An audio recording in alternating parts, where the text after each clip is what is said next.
সকাল সকাল চলে এলাম আমার শখের পায়রাগুলোকে খাবার দেওয়ার জন্য। কালকে আমাদের এলাকায় বৃষ্টি হয়েছে, আমার পায়রার ঘরে কিছু বৃষ্টি ঢুকে গেছিল, তো ওগুলা পরিষ্কার করলাম আর খাবার দিলাম। আজকে বাইরে অনেকের কবুতর চলে এসেছে খাওয়ার জন্য, তো আর খাবার দিব না বাইরে ভাবছি। তো কালকে বৃষ্টিতে আমার কবুতরগুলো ভিজেছিল, তার জন্যে পালকগুলো সব সুন্দর সুন্দর হয়ে গেছে।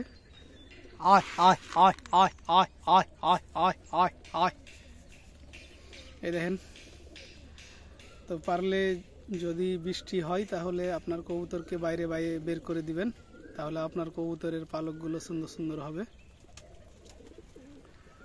আমার কাছে দুই জাতের কবুতর আছে, রেসার আর গিরিবাজ।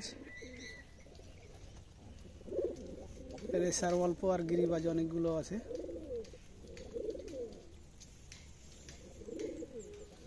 আমার এই যে ব্ল্যাক হুয়া জোড়ায় অনেকদিন পরে ডিম দিয়েছে।